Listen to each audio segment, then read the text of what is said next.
Welcome to the Trinity Force Podcast. Yo, it's that Triforce cast beaming straight to your home. Grab a beer so we know Pone ain't drinking alone. Send an email, a quick tweet, just pick up the phone. Leave a message, hit the beep if you're a creep, watch your tone. Discuss the meta game, patch notes, whatever helps your stats most. Obi-Pone Kenobi is your last hope to snatch gold. So grab your headphones and join in the fun. We'll try enforcing some jokes and some cringeworthy puns. Yo, we can make it together, people. Trinity Force Podcast. These boys are second to none. Now that's the end of the intro. It's time we begun.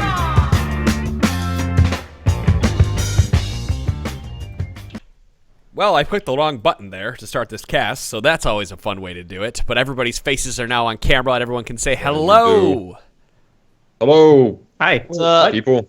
Hello, world. So the crown of the person eating all the time has shifted from Chira, and it's gone over to Cereal, because every single time we do a podcast, Cereal has food in his mouth. Which I haven't eaten anything on the show in a really long time. I know, that was your thing for a long time. No, for like a year and a half. Yeah. I've just had a very busy few days and just got home literally in time to make food and then start this podcast. But the important thing is that Clemson are national champions in football. The more important thing would be... And that game was awesome awesome to be at. Great. Oh, my goodness. The more important thing would cool be game. if you move the microphone closer to your mouth. I don't give a shit.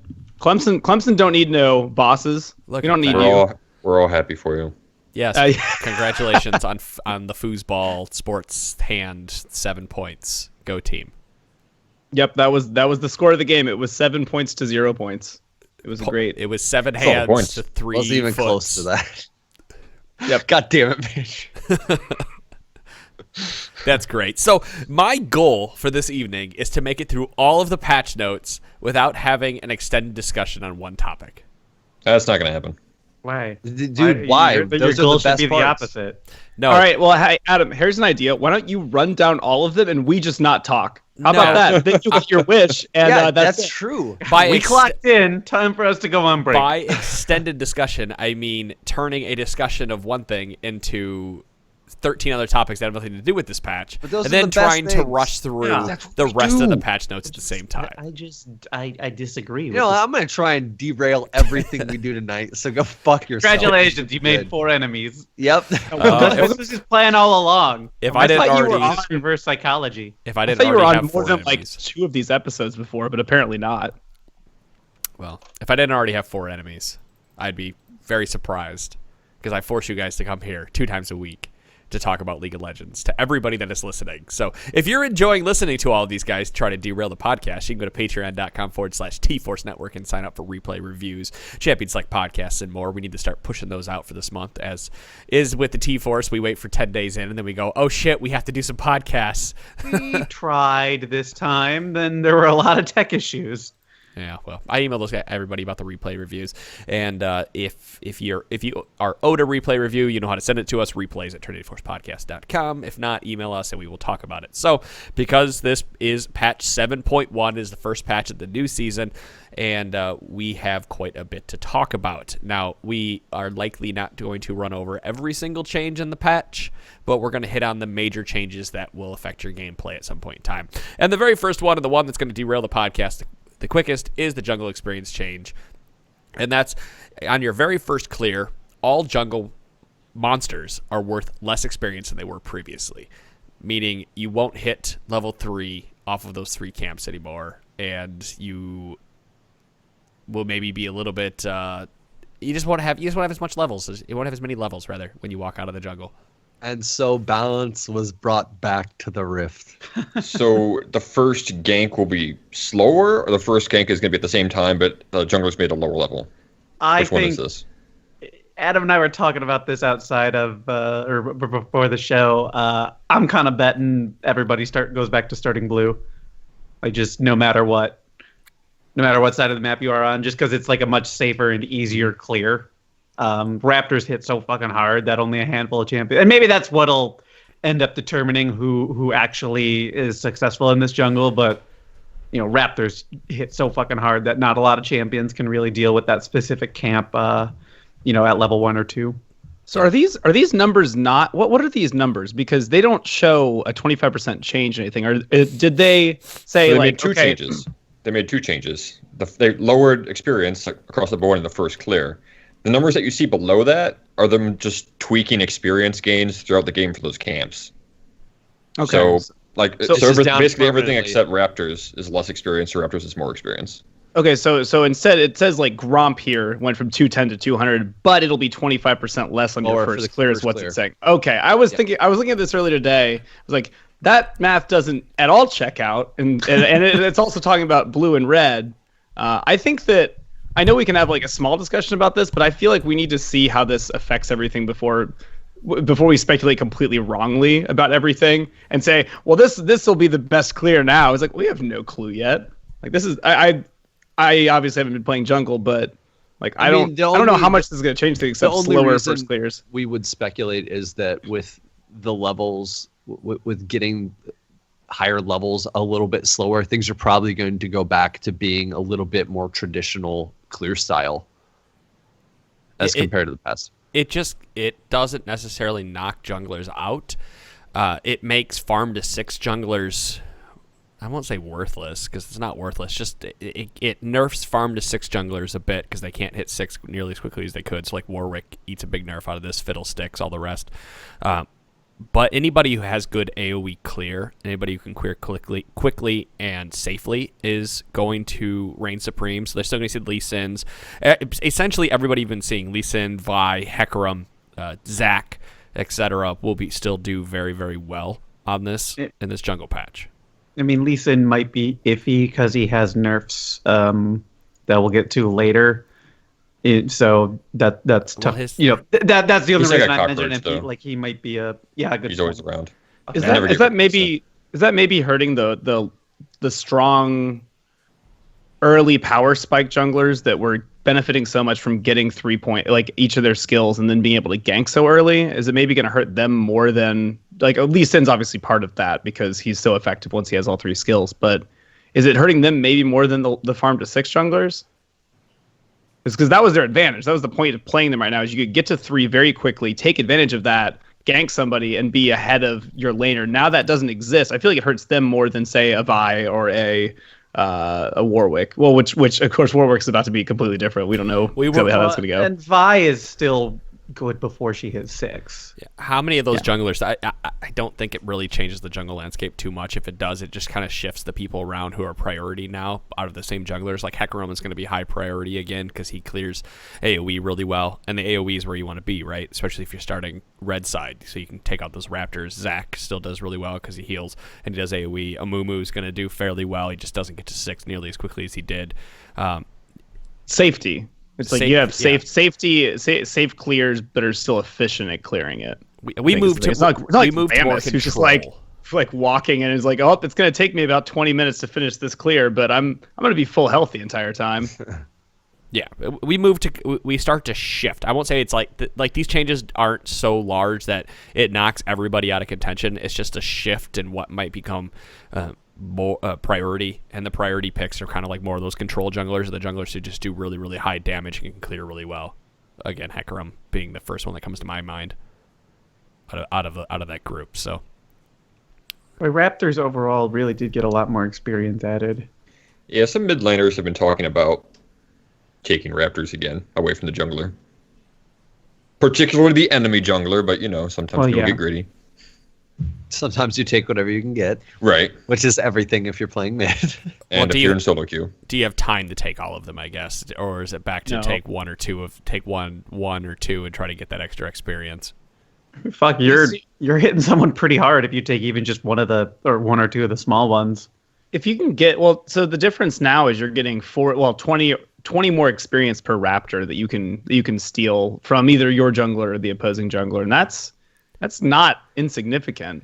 And you already get, I mean that's 35 now per Raptor, not including level differentials or it being first clear will be a little bit less, of course, as will everything. I could see that happening, but it's got to be like you saw the videos on Faker showing how to do it, where he'd be able to take one without taking a single point of damage on like Victor. And I haven't quite mastered that yet because that wasn't exactly top of my list of things to learn as a mid laner. But I think that's a very effective thing to learn if you are going to be playing that, and that becomes such a bonus or a boon in the mid lane if you can pull it off. If that becomes a thing, you're going to start. I suspect you're going to start seeing more junglers kind of hanging around and putting pressure on mid, which does ultimately address one of the underlying issues with AD carries right now. I mean, just all the jungle pressure that they've been receiving has been an issue. So that could be a quiet hidden benefit there. Yeah, I can see that. I mean, it's still kind of a pro play tactic to hang around a mid lane and keep the mid laner down. Yeah, I don't think you're going to see it in silver. Yeah, hell, solo queue at all. Solo queue is its own beast. You can pretty much get away with anything at that point. I'm going to assume that early counter jungling, if you can do it without having something you're stolen, does become more advantageous for you. And a little bit of counter jungling, again, these are just kind of like small tweaks, 1% one way or the other, but counter jungling becomes a little bit more advantageous for you and disadvantageous for the enemy jungler to take away that extra experience since they're not getting as much as they were previously. So something to keep in mind if you're playing Shyvanas or whatever it may be, that you can walk in and take enemy camps.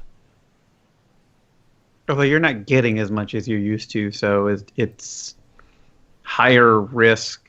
It's high risk for a lower reward than you were used to. Yeah, I mean, it's 6 the to 1. curve seems pretty even either way. I mean, like, yeah. it's knocked down on either side, so it should just stay pretty level.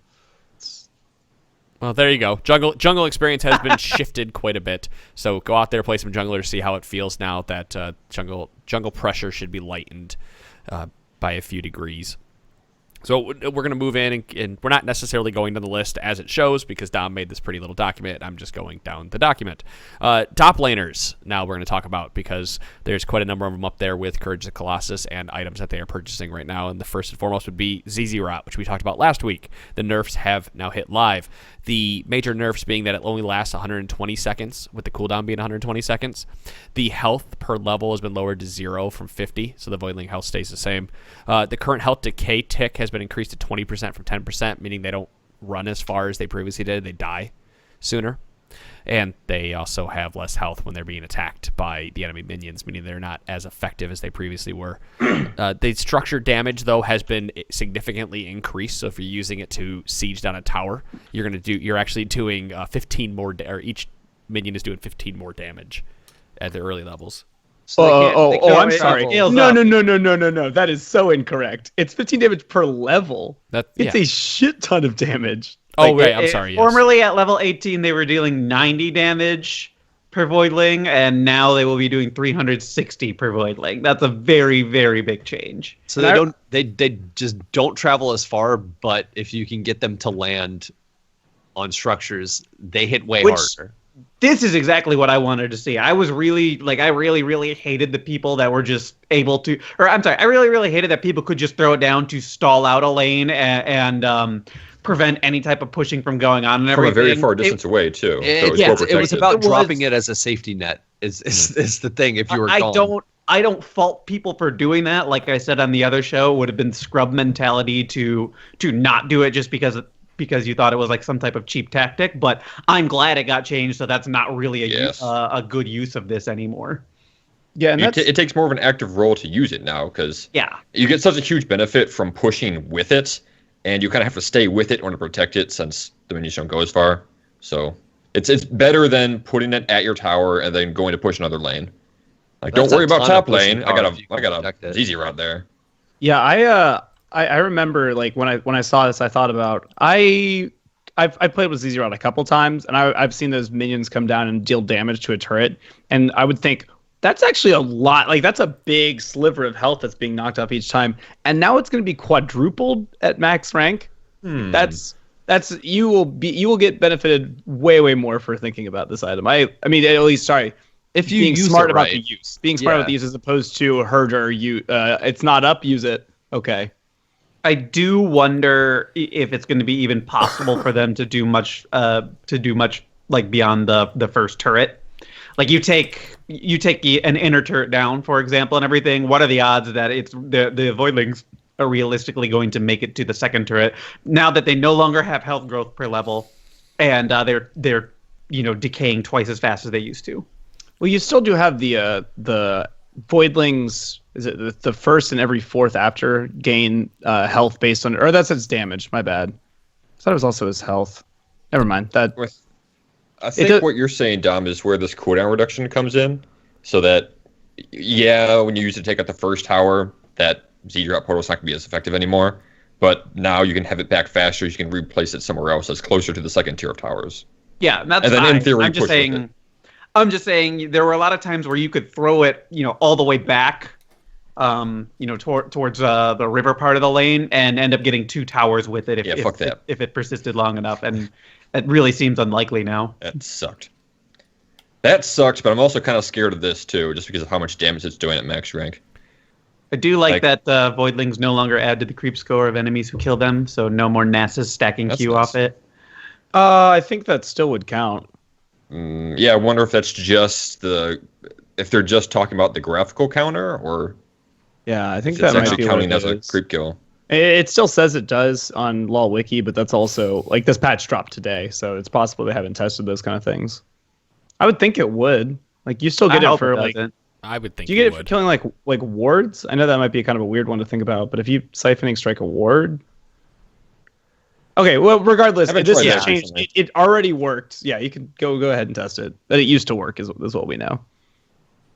So other changes that have hit as of today, Poppy has had some changes because she's been kind of an issue out of the top lane just because of how tanky she gets, and they have hit that a little bit. How tanky she gets, yes, I agree. And how much damage. So what are the changes we got?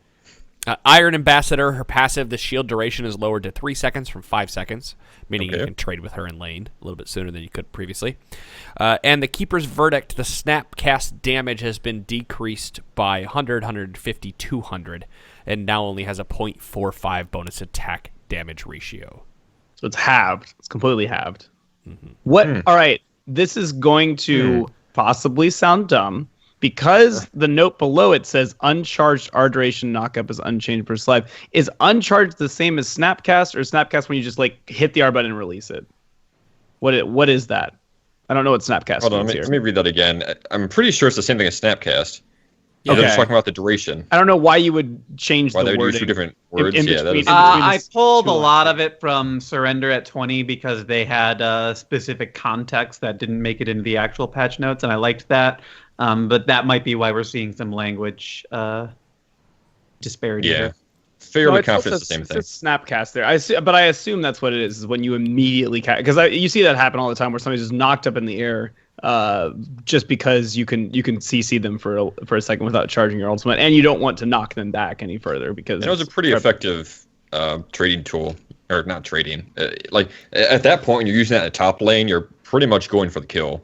Yeah. So you could just knock them in the air for that little burst of damage, and people are surprised how much damage Poppy still does.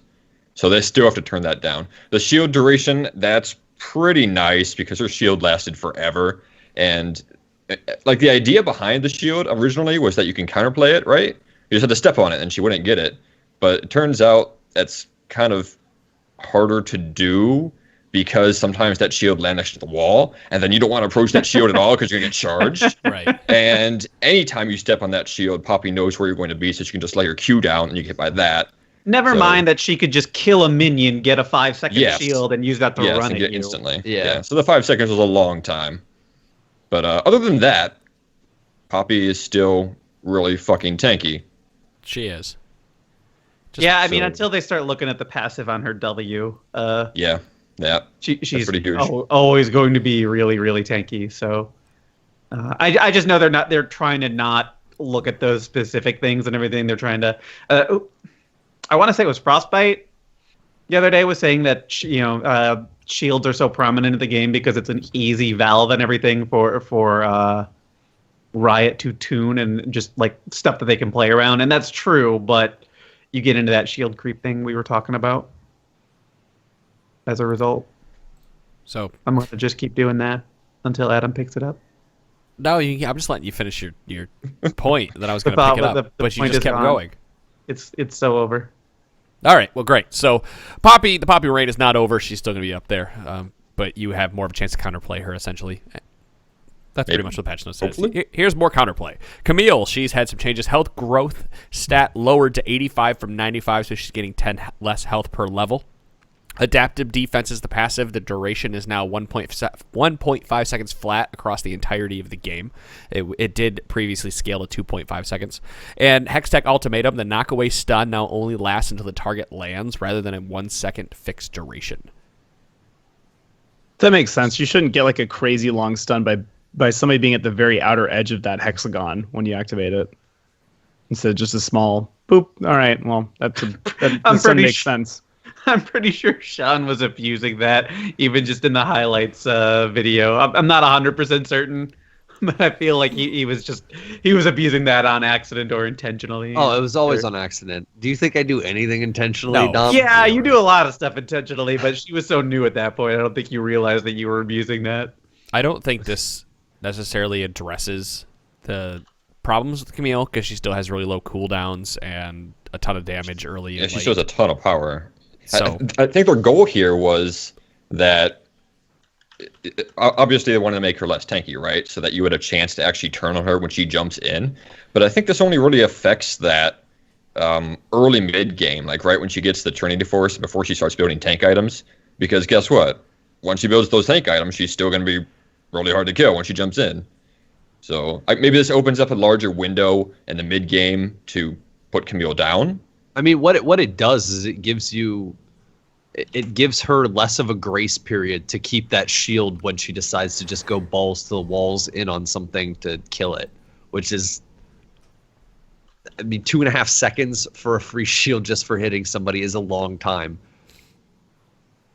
Yeah. So this is just the turnaround of you can go in, you get the shield. If they don't pop it right away, they can actually turn, a second and a half later and put the damage. I guess it depends on your playstyle for late game, though.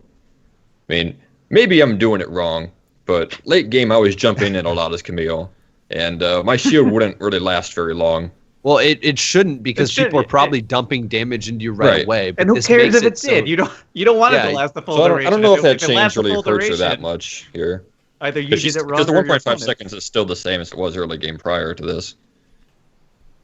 Maybe more of a skirmish runaway type of thing, or like a skirmish stand on the outsides. I don't know. There's scenarios. Slow pushing duel perhaps. Right. It could affect that. All right, let's talk about Kennen because he is the champion that seems to never be able to get away from some kind of nerf ever. Good. They have changed his slicing maelstrom, so the damage has been essentially halved. Actually, it has been halved throughout, just completely flat. But it has a new AP, and the AP ratio, has also been halved to 20%. But successful Maelstrom hits against the same enemy deal an additional 10% damage for each hit they've already suffered from the storm. So meaning if you catch somebody in a full duration ultimate, you do more damage than you previously did. I can't believe it took them this long to address that because I very, very clearly remember Smeb on Kennen just dashing in with the Hextech Proto Belt and killing murdering 4 everyone. people from the other. I got onto Slack right away and hit a punch. I'm like, why are you not playing Kennen? You need to be playing Kennen all the time. What is wrong with you? I was in utter disbelief for how much damage he did just by pressing Proto Belt and then pressing R. It was unbelievable. So I just think it's funny they did a complete 180 from the last time they reworked his ultimate. But you know what? If somebody's in his ultimate for longer, they should take less damage. And now it's the opposite. Now it's if you stay in his ult for longer, you should take more damage. So, okay. Yeah. Adam, you did the math on this, I think, or at least I think that's what the link was. Who did? Freak did the math. No, good job, Freak. Freak. This was So Kennen much of the math. Well, Kennen whatever. did the math. Doesn't matter. Either way, it ends up being more damage overall if you can keep somebody in a full ultimate, which is you should probably win the game already if you can keep people in your ultimate the entire time because that's why the hell would they not get out of it? But you essentially have to have at least 4 ticks of the ultimate to get the same amount of damage you were doing previously. To get more damage, you have to get the entire duration of the ultimate, and somebody to get more damage. To get the same, it's about 4 ticks. I mean, well, and it is five, or isn't, right? 5 ticks. 5 ticks like really isn't a.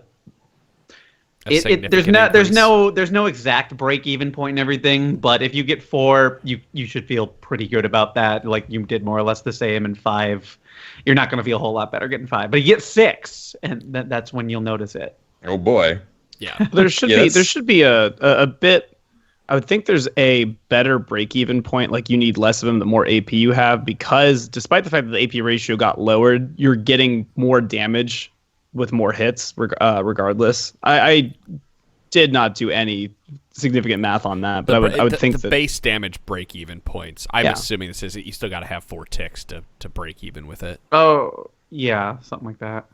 I mean, it's there is no 3.5 ticks, right? So it's 4 ticks or 3 ticks. So you have to get 4 ticks to break even. Yeah, you got to get 4. Everything after 4 is going to be a little bit more. So suppose Kennen goes back to a follow-up initiator now instead of the primary initiator he has become, because he could just go into the backline by himself and wipe everyone out. And now he kind of needs somebody to help him stick to the enemy. Because normally if I ever dive the backline with Kennen and I'm not super far ahead, the mid laner uses Zanya's and they indicate your flushes away. So probably not likely I'm going to get 6 hits on both of those guys. So you're thinking like a Wombo with Malphite or a Mumu is what you kind of need? Something like that, yeah. I mean, obviously that's going to be effective. It already existed, but it might be more necessary now for Kennen to... Yeah, I mean, I feel like that was the way you should have been playing him anyway. Yeah. Lots of people, but you didn't need to as much. If you're watching Challenger Series, they're playing him as a primary initiator right now. And the junglers are like Nocturne or Lee Sin, or Rengar is highly contested pick, Kha'Zix as well. Anybody who's just like an assassin because they're getting so much extra experience out of the jungle. Okay, well then, question worth asking. If he's functioning as a primary initiator right now and he can't really do that anymore, is he still worth having on your team? Probably not. It's probably going back to Courage Colossus until those nerfs hit, where you're playing Nautilus, Poppy, etc. at the top lane. I mean, you can still bring Swain and whatnot up there as well, but meta's still very much in flux when it comes to pro play. I didn't realize until I was looking up his abilities today, just because I wanted to clarify what it was before and was now, that when you don't necessarily need a charge on a person to activate your W. If they're inside your ultimate, your W will activate on them. Yeah, which I thought was pretty cool. And it makes sense. Like you shouldn't need to wait for a tick to happen. Be like, well, let me check everybody. Okay, I guess we can do it now. Now you're just spamming W at that point. Yeah, so more or less. Shoot all the lightning. Mm-hmm. It's face roll time at that wait point. to see what doesn't die. Since we've bored Sean to death, I think maybe we'll finally talk about junglers, because he loves patch note episodes so much. Too. I don't want to have anything to do with Kennen. I don't like playing against him. Sean just doesn't like patch note episodes. I think I'm just going to let him take patch note episode nights off, because he just doesn't like them. He just has nothing to add to it. Ever. It's not true. I talked a bunch earlier on. I love giving you shit. He's so miserable. You're just man, such I feel so a sorry dick to for me him. all the time. Am I? What did I do? What was it? Tuesday I text you. How you feeling, buddy? Are you doing okay? You did. All right, I take that back. You did ask I'm me not if a dick to you. I was making sure that you were okay. I was sick all weekend. Yeah. No, it was Monday after we had played. It was Monday. Well, mainly you needed to know in case I didn't show up, but I showed up. No, that wasn't it. I wanted to legitly know if you were feeling okay. Like, I legit care about you, Sean. Oh. All right. You know what? Good guy, phonophobia. Yeah, look at you. This is the most heart-to-heart moment we've ever had on the show. Yeah, he doesn't text me asking how. Yeah, he doesn't text you. Well, you're never sick, but I text you about Pokemon. That's all I text. Let me know when the Disney movie's over. All right. I'd really like to talk about. And now we've bored Mitch. All right. All right. Feelings are not my forte. You know what? This is very much like the thing we talked about earlier, Sean, where you can't please everybody. Well, dude, you can't please everybody. And you know what the best part about this is? You said we weren't going to get off topic on random ass shit, and we've immediately done that, and I helped. So took 30 minutes. Yeah. I knew it was going to happen. It had to happen. It took 30 minutes and a conversation about Kennen to just kill my mojo. Let's talk about Lee Sin then, because that kills everybody's mojo. Tempest E. I don't know. This Tempest change. No longer reveals invisible targets. Now only reveals targets damaged by Tempest. No longer reveals nearby allies of damaged targets. And Dragon's Rage has had its damage lowered as well. That last part seems like it was kind of a bug fixed.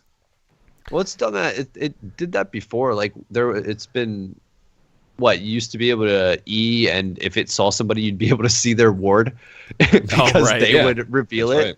Right. Yeah. So I mean, this You used to be able to do some weird stuff with E. To be fair, I'm going to assume that 80% of the players that are playing Lee Sin were not using E to do this ever.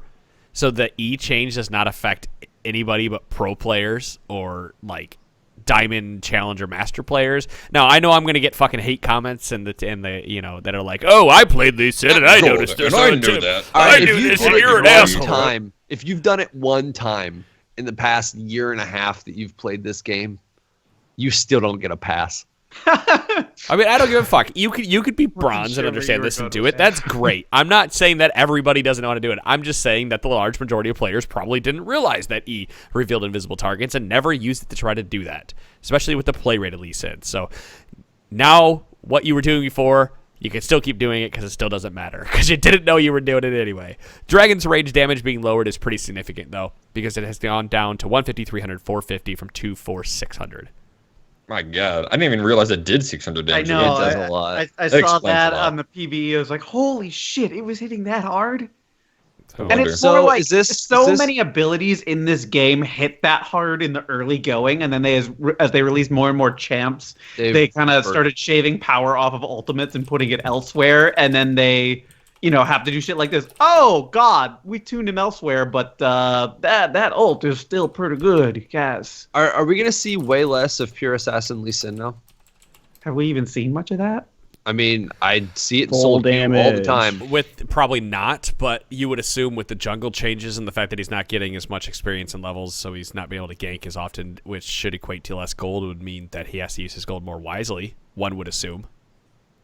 I like that they're taking away damage from what essentially became his other execute ability. He already has like a missing health ability with his with the resonating strike on not his to mention the combo with it too. Yeah, you don't need both. And the Q, the ultimate would often be like the last piece of damage you need because you're like, oh, they're at 150 health and I'm at he had like an 11 you needed. No, he has like close to 1,100 damage kill threshold. Yeah, it's ridiculous. Like that's nuts.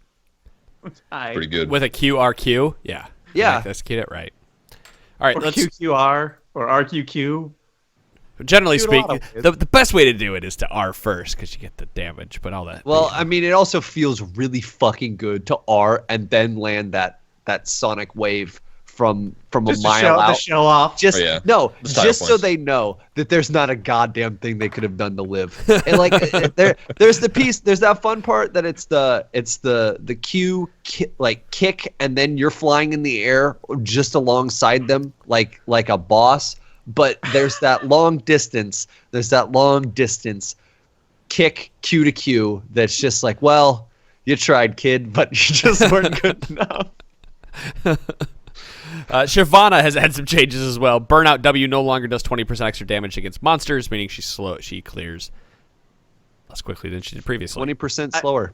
So that was a change. Not how that math works. No, it doesn't. But they 20% slower with that ability. They added that change in season 4 when she was very much struggling. Then they reworked her pretty meaningfully earlier in the season, and I love having a Shyvana on my team, and I hate playing against Shyvana because every Shyvana player now understands how important it is to get Dragon, and they, generally speaking, make that a top priority. And usually Shyvana's opponents don't realize how important that objective is to her. So they're like, oh no, I'm gonna gank top lane even though Dragon is wide open for the enemy team as a result, or shit like that. And so anything that tones her down a little bit, it means I guess I'm seeing less of her. I'm okay with overall, but she's still going to be really good. Still good. So what you're saying is it took a selfish ability in order to convince jugglers to focus Dragon. Like, wait a second, Dragon helps me specifically? I gotta take it. Yeah. I gotta take it. The best, though, is when you find that unicorn Shyvana that doesn't focus Dragons and the other team just takes it right in her face while she's on the other side of the map farming something in the jungle. I think Santana and I had that Shyvana on our team last night or something. It's a majestic beast. We're busy taking Dragon, and Shyvana's like, oh, I'm gonna go counter jungle. All right, Reddit. It's time for you guys to shut the fuck up about Syndra You probably still won't, but it's time for you to shut the fuck up. We get it. She does a lot of damage. How dare you? How dare you address Reddit like that? Hey, Reddit, fuck you. All right. Wow. If you're one of those Reddit users, that is so aggressive. There is somebody out here right now listening that has posted on Reddit within the last 24 hours of listening to this podcast bitching about something. And they may not realize that they're bitching about it because they think they're legitimately mentioning something that is a problem, but they're bitching. So if you're that guy, fuck you, okay? You probably there's somebody listening to this podcast for the last 24 hours that has bitched about Syndra on Reddit.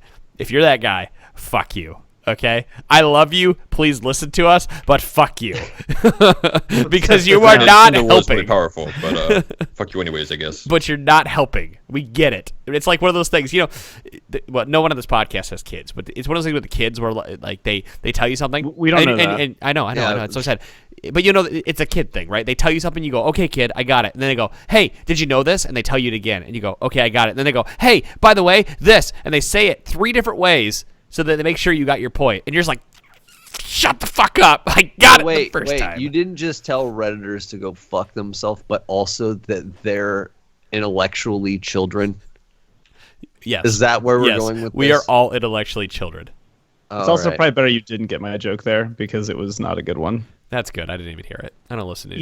He is right. There is one of those Syndra bitching shit posts in the last 24 hours. Uh-huh. Thank you.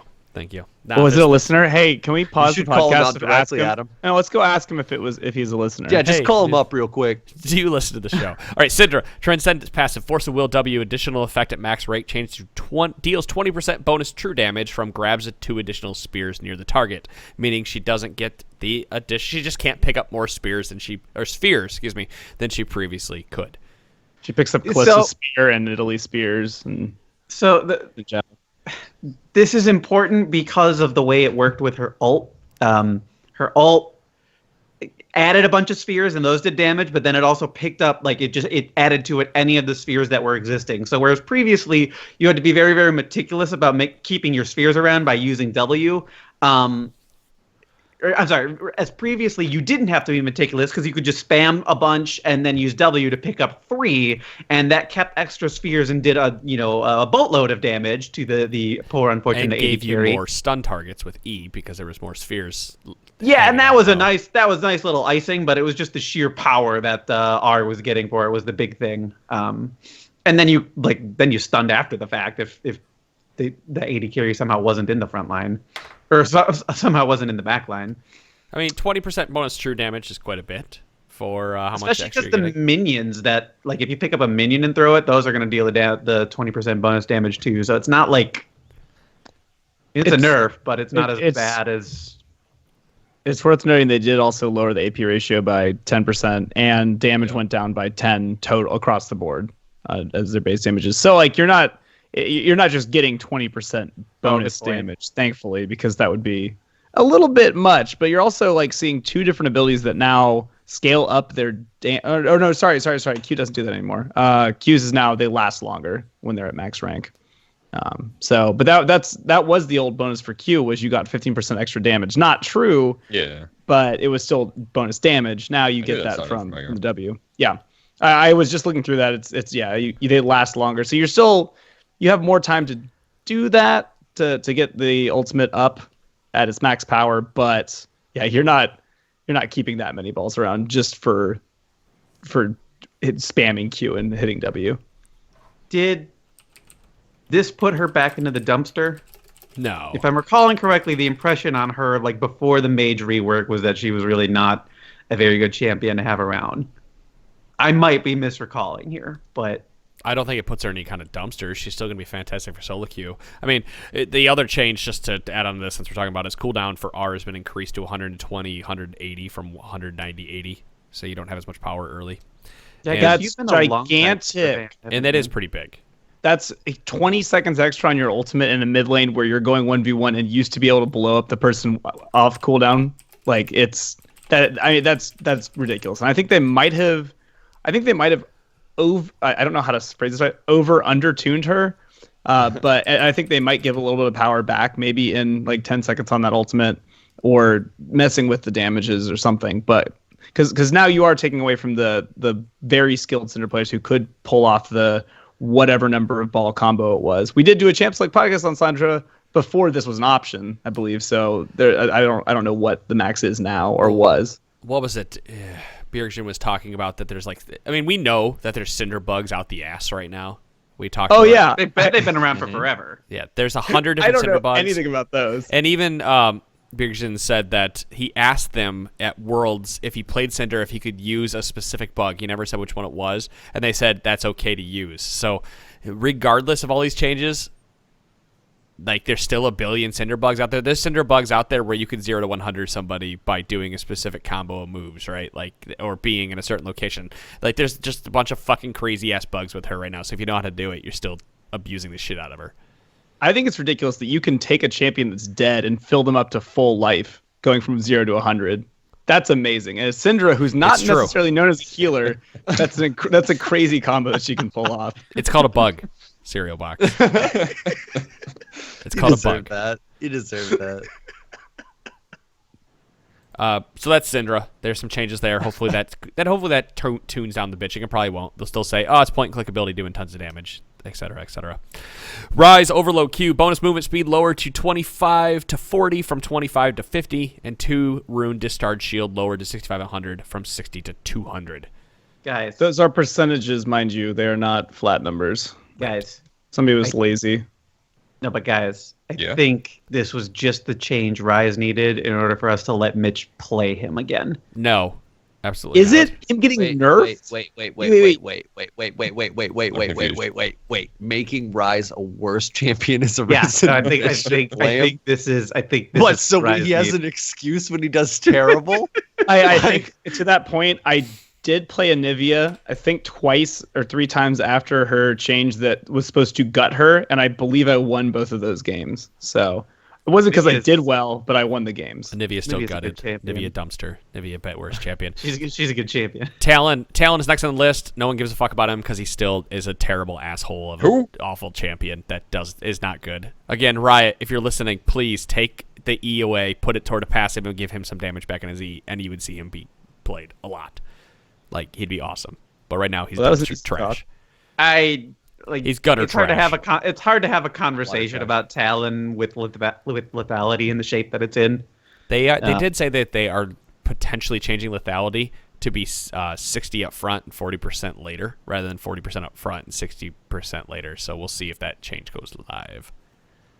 I got him in an ARAM recently, and granted, assassins tend to have a harder time there. I felt like I was doing okay for a little while, but it just hit a point where I sort of felt like I couldn't deal enough damage in the window that I had, and I had a bunch. Rift.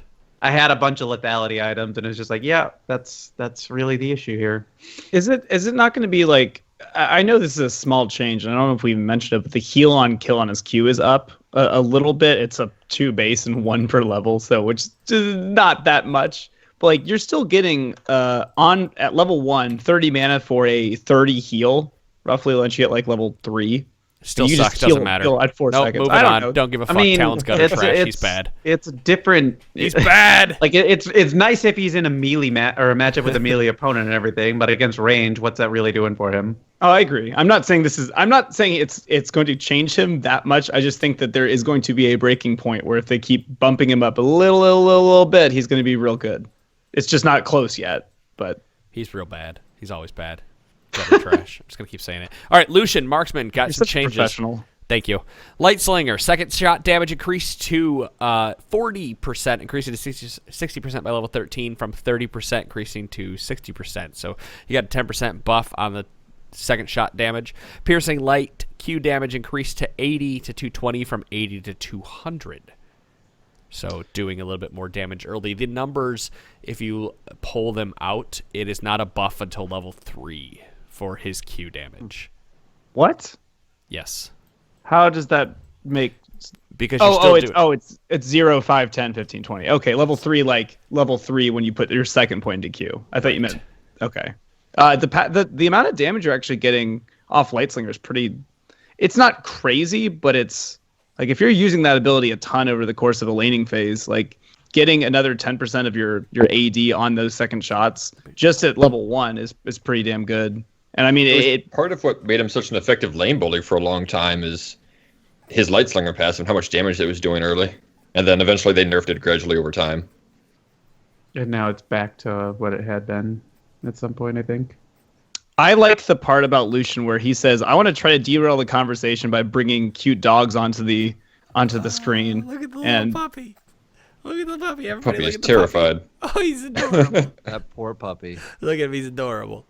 He is pretty cute. His name is Oberyn. He's adorable. Put that poor dog down. Just put him in your mouth. That's just the safest place for him. Yeah. Wait, what? No, he's gonna. Oh my God. Bell's You over haven't on seen that thing? Tiny animals that you just you want to put them in your mouth because that's the safest place. Is that a subreddit or something? No, it's just a thing. So I have tiny little Oberyn. Anyway, yeah, the changes the Lucian. It's such a tiny little buff for Lucian. I don't think. I mean, it's a step in the right direction. We just need some hopping back changes. on the Lucian train yet. No, it's if you look at the changes, like it's a 0.1 buff each level up until 6, where it equals out to 0, and then it's a 0.1 buff up until 11, and then it's there's hardly anything here with the AD ratio on his and the second shot, and it's not enough. Like his second shot damage is good for early and mid game when he needs to be that big bully. He pushes the games out. So we need to see some significant changes before Lucian comes back into play. I sort of feel like it's changing Ardent Blaze to be physical damage and scaling with a percentage of his AD as opposed to ability power could be one of the things that do that change for him. I mean, think about it now. Now, like Ardent Blaze isn't even benefiting from his anything in the mastery tree that you're taking. Like it's not like he's taking the percentage spell pen or any of that type of stuff. So Ardent Blaze is this damage ability that he's really not getting a lot of meaningful damage from. You're using it to get passive, basically. The move yes, speed maybe it's move speed if you're lucky, but move speed and lucky. more shots to your passive. Yeah, I think though that like you're adding. Let's say like level 1, 2, 3, you're adding 7 or 8 damage per second shot of that light slinger. Like that's not insignificant.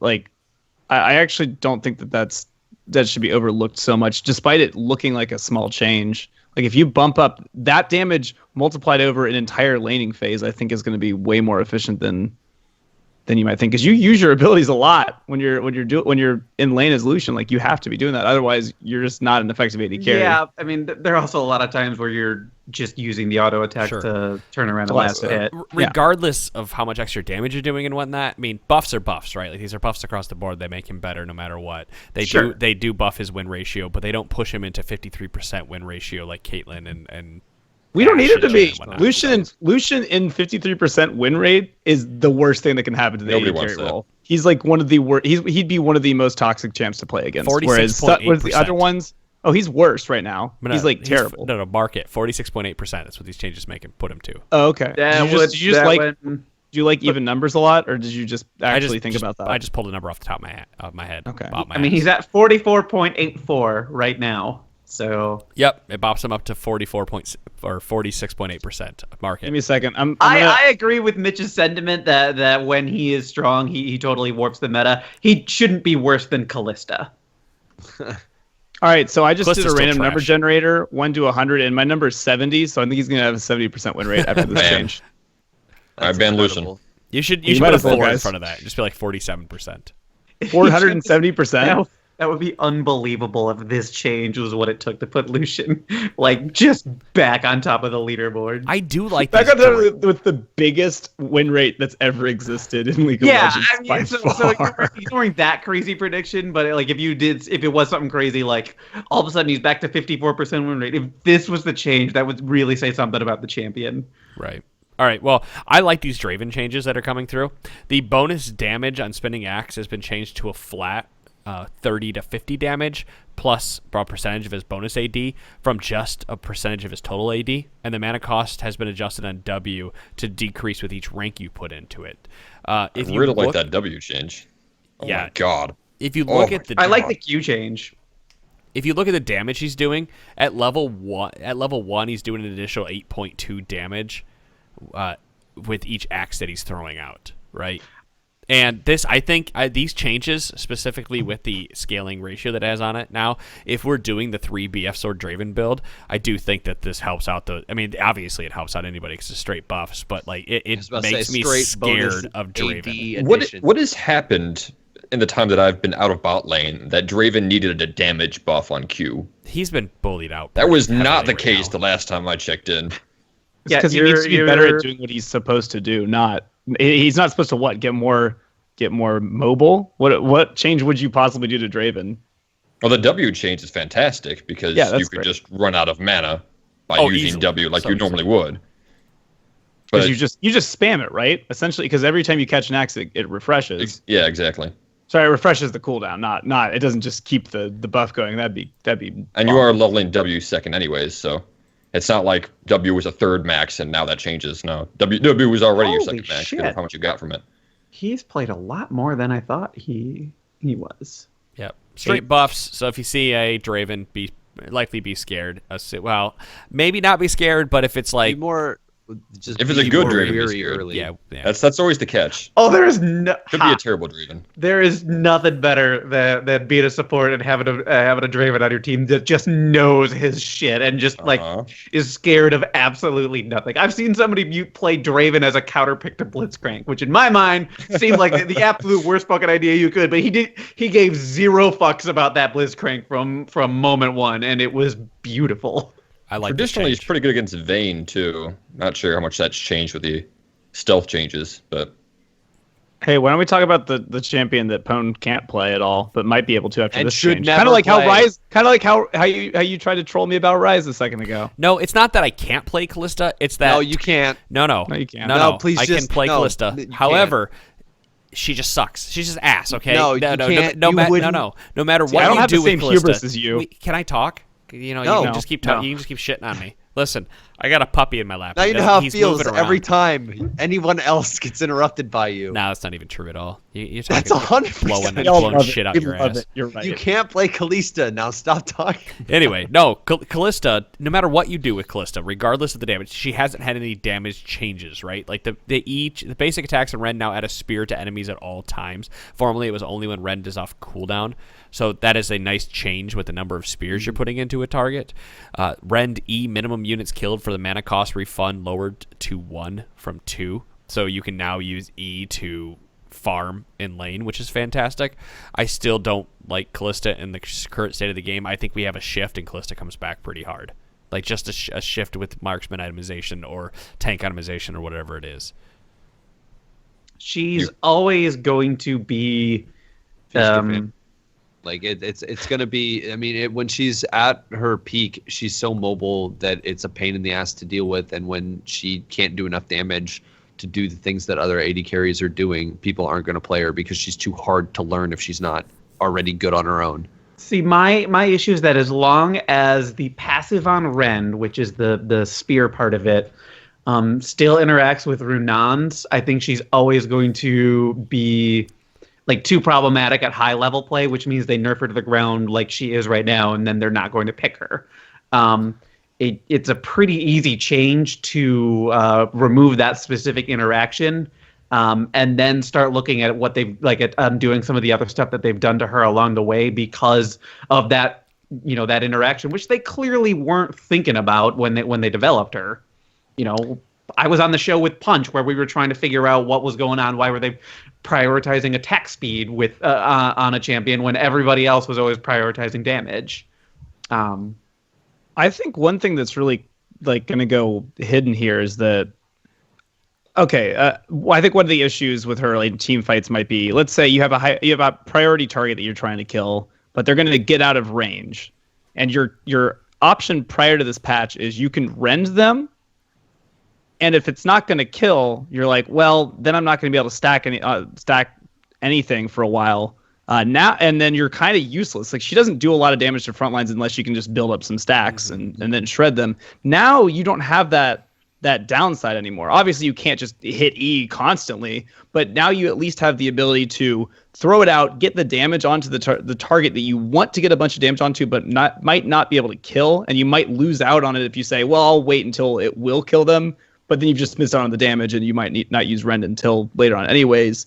Now you can do that and not be scared about losing out on like just being inefficient for so long. You would just do nothing. Now I think that actually losing gives out a on lot. future damage. Yeah, exactly. And I think that's actually going to be really hidden, but I think really, really big. I don't know that it brings her back, but I think that helps a shit ton. And if it's going to be a meta that has extended team fight time. Yeah, she has. That's pretty much what it comes down to. You need the extended team fight time, and you need the tanks to be a little less tanky because you need that ren damage to do enough that they're scared to walk off. And if your auto attacks are already doing 10% less than everybody else, so 10% less damage trying to go through shields becomes a problem as well. And I think that's the fall off. But I like the changes so far. I think these changes are going to come back and bite us around probably 7:15 or something, right? They're going to make some changes, and these changes right now are going to come back and bite us later. And we're going to see Callista again. So the last change on this patch is Karma, as support Karma specifically. Focused Resolve now does the same damage. That's her W, by the way. Now does the same damage over 2 ticks instead of 3. But this would nerf the R cooldown granted by damaging with the ability. So you get R up less quickly by using it because you don't get as many ticks of the damage. Is that correct? It's not that crazy, but yeah. It's not that big of it. It's like a second indirect or nerf. something. Yeah. Right. I mean, I don't think that it's that big of a deal. If any player notices that, they are the cream of the crop among supports because you can get that back just through an auto attack. Sure. Mantra bonus Defiance R plus E. Shield value lowered to 30 to 210 from 30 to 240. So she in the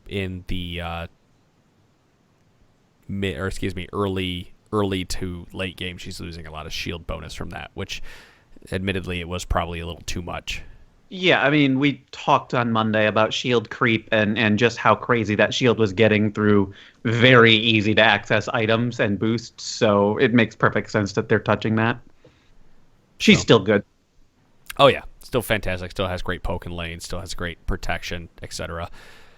Yeah, I mean, they're trying. They know that she's become kind of the go-to generalist support, and even that's how we've been picking her when we all group together. If I'm first pick, it's like just grab Karma because she'll fit into every single comp, and that's still going to be the case. But at least now you don't get as much security with it. Look at him! Isn't he just adorable? Just look at him. He's fucking Really good for all those. We Damn did him it. for being so cute. So you get post-patch puppy. Post-patch puppy. His name is Oberyn from Game of Thrones. Doesn't he look like an Oberyn? Look at him. Look at those colors. He's too That's small. why I thought less I thought you meant the confident. beer, but I guess that's why you're pronouncing it that way. No, Oberyn, because it's got a Y on the end. That's It's the Y. I know. Smallest I know. I got dog you now. Oh, that's yeah. ever lived. Not Oberon. My friends have a dog named Oberon after the beer, so that's kind of why I was. I tried, but Mary wanted Oberyn after Game of Thrones, and it just kind of stuck. So it's perfect. Why don't you each just pick one, and you can. Yeah, just call it one or the Oberon, other, and you Oberon. can just annoy each other adorably. Well, I Like named you're annoying the crap out of this dog right now by twisting it back and forth. she wouldn't let me name this please. one because I named the cat Kindred, and obviously I named Eris because I've had Eris for a while. Well, Eris is your dog, so I mean, I hope think you would have that's- named her before you met your wife. Well, yeah, this is also the same debate that I had up in PAX East. That I asked you guys, when you guys get married, are you going to rename the kids? It doesn't happen. No, And I'm guessing it didn't at least. No, Was it it hasn't. debate? For those of asking, this is a Jack Russell and Chihuahua mix. He is adorable. And, So he's gonna stay that tiny for ever. And hopefully never make te- any noise ever. oh no, he's a fucking Chihuahua mix. This dog's He's been gonna the yip yippiest and yap fucking thing like ever. crazy. Uh-huh. He's gonna pick a fight But I with mean, Eris. this is He already it's- tries. It's ideal that you have him up there because we're showcasing the future Warwick. Oh, that's cute. Right now, we're doing a double episode right now, talking Warwick. All right, All right. bring By him Warwick. forward. That dude. I feel like Adam missed a naming opportunity with this poor little pooch. I should have named him Warwick. Is that what you're saying? Yeah. I mean, you're already naming everything else in your house after lead characters. I Why tried. stop there? I tried. Oh, I actually almost just said something that I should have. Woo! That was good. I caught That's myself. fair. So yeah, what I think you should do is you should just go get another dog so that you can name it with only the purpose. The only purpose is so you have naming rights. I Yeah. tried to name him Garen because really, honestly, I think he kind of looks like a Garen. He's just got that dopey looking face, and and it didn't fly. Garrett didn't go. Neither did Nocturne. Nocturne didn't go. I also that's tried. a terrible name for a dog. I tried. I'm Jin, liking Overrun the most so far. Yeah, that's the least shitty of all the names you've mentioned. What noises are you making over here, dog? Jesus Christ! He's whimpering out of fear because you're just twirling him around. Oh no, that's a Poor cat. baby. What Like a the toy. fuck? The cat's over here Did you making not God. realize- I'm fucked up. I thought you might have not realized that what you were holding was a cat, which would have been way funnier. It was a And if cat we the didn't whole have- time. If we didn't have video, I would have probably died laughing at that. That's the weirdest thing The I've folks ever seen. on the road were very sorry for this. Yeah, we apologize. It happened. Yeah, I'm sorry. I'm sorry you guys can't see it. You guys need to see this puppy though. It's adorable. Just It's on my picture Twitter. the cutest You know pup. what? It'd be so much easier if we could see everything that was going on in the room with you right now, Adam. That would make life not just for us, but for all the listeners. Thanks, Sean. We're gonna do the VR podcast soon. That's what we're releasing our episodes. So It's that's our it. practice. Yeah, no VR episodes, none of that. We're not doing it. Don't go out and buy your VR headsets quite yet, boys. We're not there. Maybe No, go for it. Go Yes. buy your VR headsets, just not for our stuff. Just Maybe don't if- expect that. maybe That would be more the most people- boring shit ever. You'd be like, hey, what do I get to do while I listen to this podcast? Well, I watch Pone do his part, and I might not be able to hear anything. It might just be his part of the episode, so that's not going to be very good. We're gonna do like the Giant Bomb VR podcast where we all sit around a table and people can watch us in VR, like we're sitting around the table. It's great. You should go look it up. I'm pretty sure it was Giant Bomb VR podcast. They did one. It might not have been Giant Bomb, maybe someone else, but it doesn't matter. Go look it up. It'd be easier if we could get us all in the same room to do it too, right? Maybe one day. Maybe if more people same go to patreon.com/TForce Network and sign up, we could all be in the same room one day just podcasting. That'd be great. The same bar room. Yes. We're gonna get like we're that gonna idea. get a podcasting house. Is that what you're trying to say? I would love to. Is that even a thing? Probably Is that- not. Is Okay. that real? Dom. What? You brought up the Barstool Sports, right? I was listening to a podcast on the way home and they were talking about Barstool Sports, and I'm like, you know what? We kind of are the Barstool Sports podcast here because we definitely talk about League of Legends. I mean, that's been our thing forever. And when they said Barstool Sports and that they genre of podcasts or a genre of radio, I'm like, we fit into that. That is exactly us. website. Well, Barstool we used to. Sports is We're a not website. all. We're not. How dare you put a label on us? Yeah, it's not a genre. It's literally a website called Barstool Sports. I know, I'm pretty no, sure. it's a category. Like I guess SiriusXM, right, has a category called or they are going to be making a category called Barstool Podcasts or Barstool Sports because the whole premise is 5 people sitting at a bar talking about sports. I mean, I get that. But I if mean, you I realize it's actually a podcast. BarstoolSports.com is also a website. No, I Are you realize that, supposed to but it's turned into a genre. Are you supposed to get progressively drunker as the episode goes on every time? I would Like assume. So it's used just the end of the episode is just 5 guys shouting at each other. Like we're doing now. Yes. Like we did 2 years ago.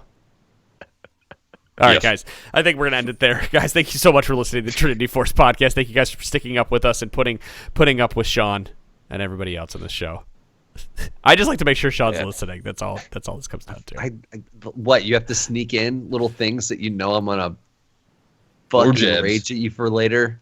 Yeah, those little jabs just peppering me with jabs, so I have to stay honest. What can I say about MMA? Can I be like Ronda Rousey's No. the best female fighter ever, and Sean would be like, you know, like, fuck you. Yeah, that guy. I mean, that one until guy we 0 to start- 100. The other guy. Yeah. All right. All right, thanks guys Tried. for listening to the Trinity Force We're done. podcast. We will see you all next week. Love You you. Bye.